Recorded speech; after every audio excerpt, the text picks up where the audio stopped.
Comparing fractions with decimals by Alison Hammack. Number 1, we are going to compare using a less than, greater than, or equal symbol these two numbers. Notice we have a decimal number and a fraction number. So the easiest method to handle this problem is we want to change our fraction to a decimal. Change this to a decimal number. So in order to do that, we have the number 36 divided by 5. Well, if you forget on how to set up your division, rotate the numbers down. Your 5 remains here. The fraction bar comes down. The 36 comes down. And go ahead and complete the division bar over the top of the 36. So now we have 36 divided by 5. So 5 goes into 36 7 times. 7 times 5 is 35. Go ahead and subtract and we get a 1. Now we want to go further because we want to keep going with a decimal. So put the decimal here because 36 is a whole number. Bring the decimal up, add a 0, and drop the 0 down. So now we have 5 goes into 10 twice, and it goes in evenly with 0 remainder. So we're getting 7.2. So now we're comparing 7.2 with 7.4. So 7.4 is greater than 7.2. So we have the large opening to the 7.4. If you forget, think about a hungry alligator and he wants to eat the bigger amount. Okay? So he's eating the larger amount, looks more like a piranha than an alligator. Alright, let's try number 2. Let's compare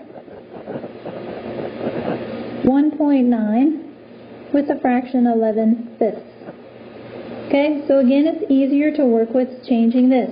So 11/5, this is 11 divided by 5. We write it like this. 5 goes into 11 twice. 5 times 2 is 10. Subtract, bring down our 1. Let's add a decimal and bring it up. Add a 0. Drop it down.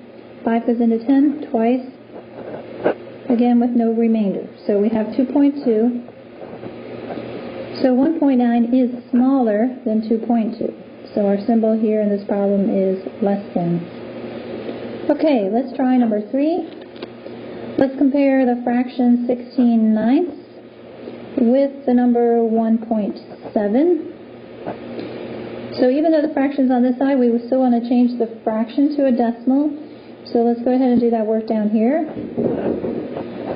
9 goes into 16 one time. So we put the 9 down, we subtract, and we get 7. Now let's add a decimal point and bring it up. Add a 0, drop it down. 9 times 7 is 63. So let's go ahead and now subtract these. Borrow. 2 minus 3 is 7. Add another 0. Drop it down. 9 goes into 70 another 7 times, and we get 63. And it looks like we're coming up with a pattern here. If we kept doing this over and over and adding zeros and dropping them down, we would keep getting 7s across here. So we would keep going and going and going. So, but we've gone far enough to be able to compare our two numbers, right? Because this is 1.77, put a few of the 7s here. So this number is clearly larger than this number here because this number is implied that it's a 0 and it ends. So we would have this symbol here. Now just for completeness, let's rewrite this. When a number is repeating like this, we put this bar over the top of the number that keeps repeating. So this is the repeating bar here. Okay, example 4, let's compare 2 4/7 with 2.6. So let's change our fractional portion again to a decimal. So with this number here, working with this, 2 4/7, well this is the same as 2 point something, okay? So we need to convert the 4/7 part to get our decimal number here.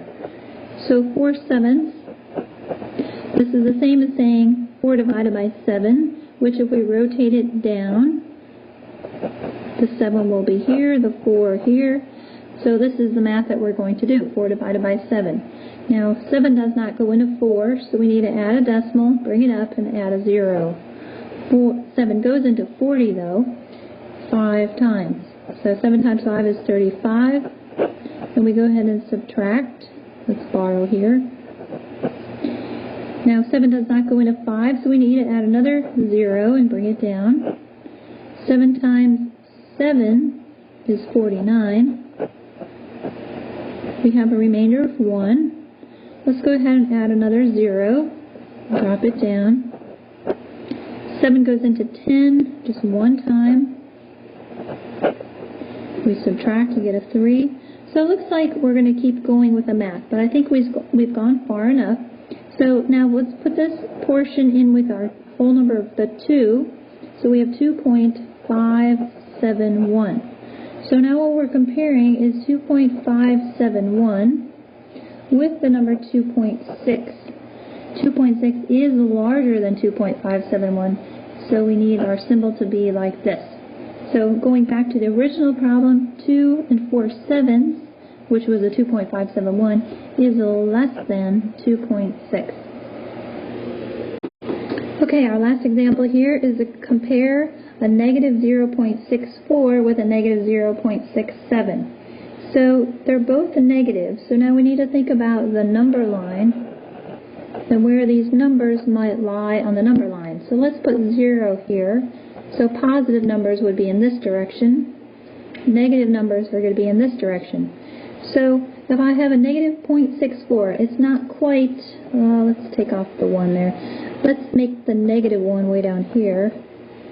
So that would make our positive 1. Let's just move it up here. Okay, so our positive 1 is up here, our negative 1 down here, and this is 0. So a negative 0.64 is going to be somewhere on the way toward negative 1. It's not quite negative 1. Somewhere in here.